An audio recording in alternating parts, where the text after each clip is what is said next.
Welcome to the Human Tapestry, a journey into the quiet corners of the human psyche. There are some souls who move through the world like a deep, still lake. On the surface, they are serene, placid, and inviting, reflecting the sky with a gentle calm. They are often perceived as kind, empathetic, and perhaps even a bit naive, preferring harmony over confrontation. But beneath that tranquil surface lies an immense unseen depth, a world of complex currents, profound insights, and a quiet, unshakable strength.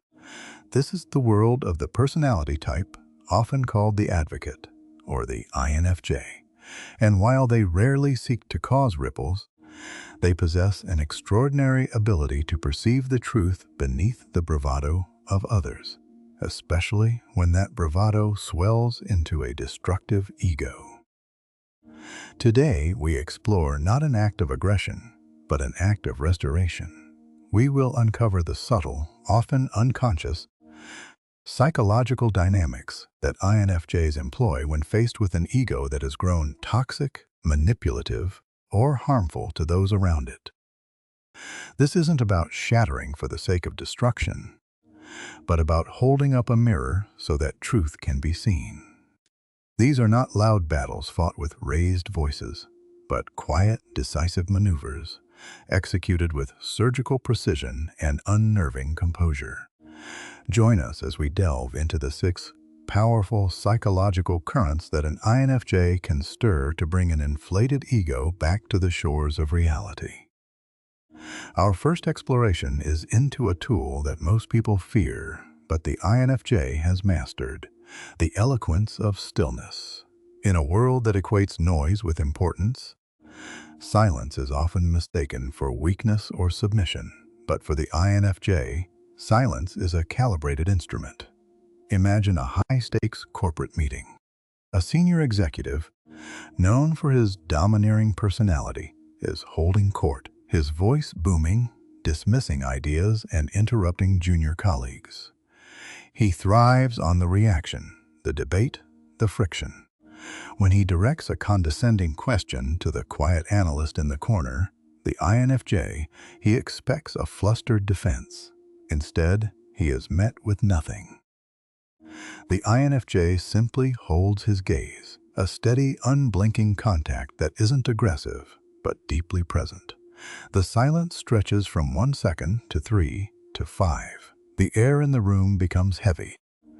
The executive's self-assured smirk begins to falter.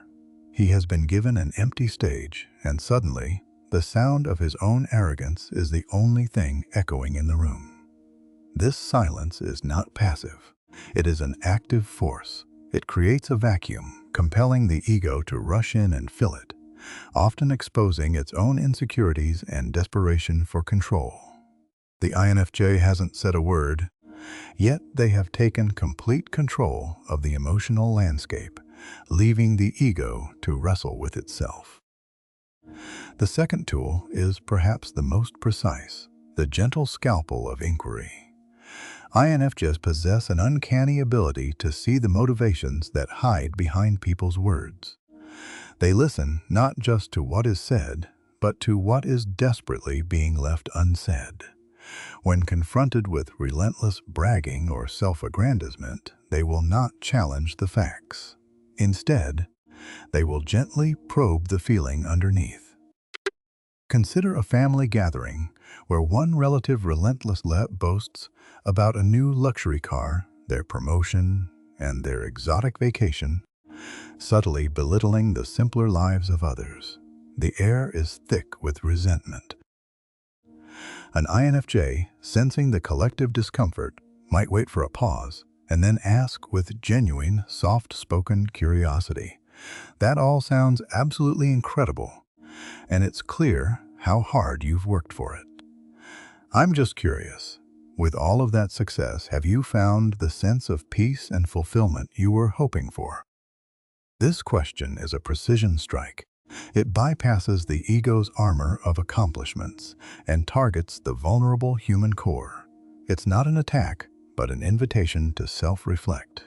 Suddenly, the braggart is no longer defending their success, but is forced to confront the very reason they feel the need to broadcast it so loudly, often revealing a deep-seated fear of inadequacy. Third, we observe the tactic of the reflective shield. INFJs are masters of social and emotional observation, and they can mirror another person's energy with startling accuracy. This is not done out of mockery or spite, but as a method of creating awareness.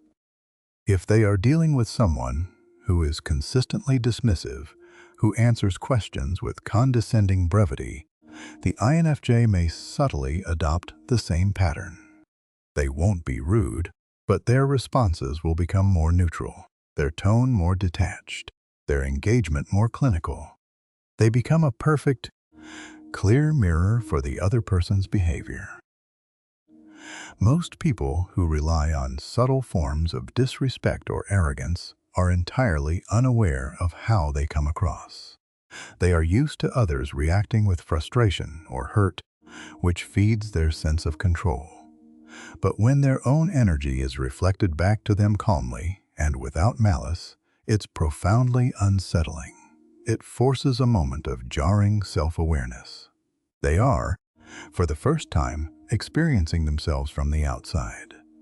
The INFJ doesn't need to say, "You're being dismissive." The mirror says it for them, and the message is often received with far greater impact. The fourth dynamic is one of the most powerful, yet most subtle: the withdrawal of energetic currency. As natural empaths, INFJs often provide a deep well of warmth, validation, and focused attention in their relationships. They are the listeners, the counselors, the ones who make others feel truly seen. People with large egos often become unconsciously dependent on this supply. They use the INFJ's empathy as an emotional sponge to absorb their anxieties and a validation machine to fuel their self-importance. But the INFJ's energy is not an infinite resource, and their intuition is sharp. When an INFJ senses they are being exploited, they will not announce their departure. They will simply turn off the tap. The deep, engaging questions stop. The validating nods cease. The focused, soul-reading eye contact becomes polite but distant. This withdrawal is quiet and gradual, but for the ego that fed on it, the effect is destabilizing. It's like a plant being deprived of sunlight. The ego, suddenly starved of its primary source of validation, is left feeling empty and confused, forced to wonder why its usual charms and demands are no longer working. The INFJ does this not as punishment, but as a profound act of self-preservation. Fifth, we witness the power of unwavering composure in the face of an emotional storm. Egotistical individuals often use emotional dominance as a tool of control. They may raise their voice, use aggressive body language, or employ cutting sarcasm to intimidate others into submission. They expect and often rely on their target to become flustered, defensive, or emotionally reactive. This emotional escalation is their battlefield, and they are masters of it. However, when they unleash this torrent upon an INFJ, they find their strategy is utterly ineffective. The INFJ does not match their energy. Instead, they become calmer, stiller, more centered. Their breathing remains steady, their posture relaxed. Their voice, when they finally use it, is measured and low. This unshakable calm is incredibly disarming. It acts as a psychological buffer, absorbing the force of the outburst without reacting to it. The angry individual is left raging against a seawall. Their emotional display, meant to be powerful, is suddenly revealed as unstable and juvenile in the face of such profound composure. They lose their footing, their anger turning to embarrassment as they realize they are the only one losing control. Finally, when all other measures have failed, the INFJ employs the ultimate tactic, the art of the quiet exit. When they conclude that a person's ego is immovable, that the individual is unwilling to grow, reflect, or change, they understand that continued engagement is futile. But a dramatic confrontation is not their style. They will not announce their departure with a slamming door. Instead, they will practice a form of indirect detachment.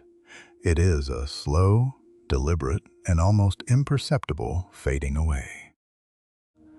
The phone calls will be answered less frequently.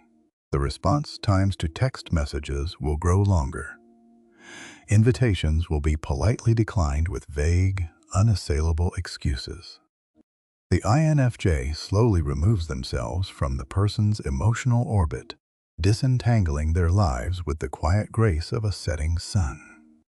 For the ego that thrives on control and attention, this gradual disappearance is a form of psychological torment.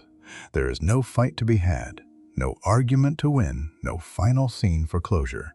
There is only a growing, echoing absence where a source of deep energy used to be. The INFJ understands that sometimes the most powerful statement is not a word, but the permanent removal of their presence.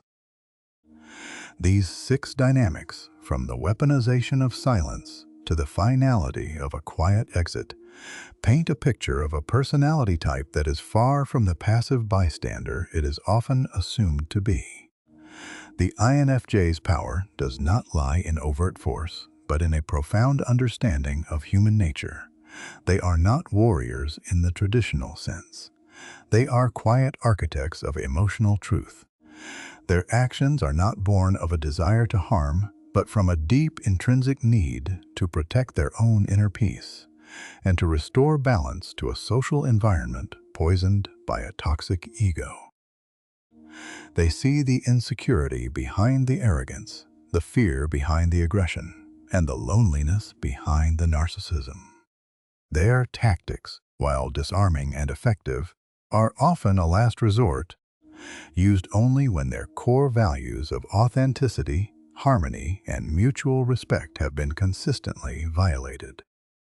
To be on the receiving end of these tactics is not a pleasant experience, but for those who are willing to see, it can be a powerful, albeit painful, opportunity for growth. It is an invitation to look past the fortress of the ego and reconnect with the vulnerable self that lies within. In the grand tapestry of human interaction, INFJs serve as the quiet threads that pull things back into alignment. They remind us that true strength is not found in the volume of one's voice, but in the depth of one's understanding. It is not about winning arguments, but about honoring the truth. Their calm demeanor is not a weakness, but their most formidable shield and their most precise tool. They are a testament to the fact that sometimes the most profound changes are brought about not by a storm, but by a quiet, persistent, and undeniable presence. Thank you for joining us on this deep dive into the human psyche. The dynamics we've discussed are complex and nuanced, and they exist within all of us to varying degrees. By understanding these quieter forms of influence, we can all become more aware of our own behaviors and the impact we have on those around us. If these insights have resonated with you, we hope you will continue to explore the intricate patterns of the human tapestry with us in the future. May you walk through your world with greater understanding, empathy, and the quiet strength that comes from true self-awareness.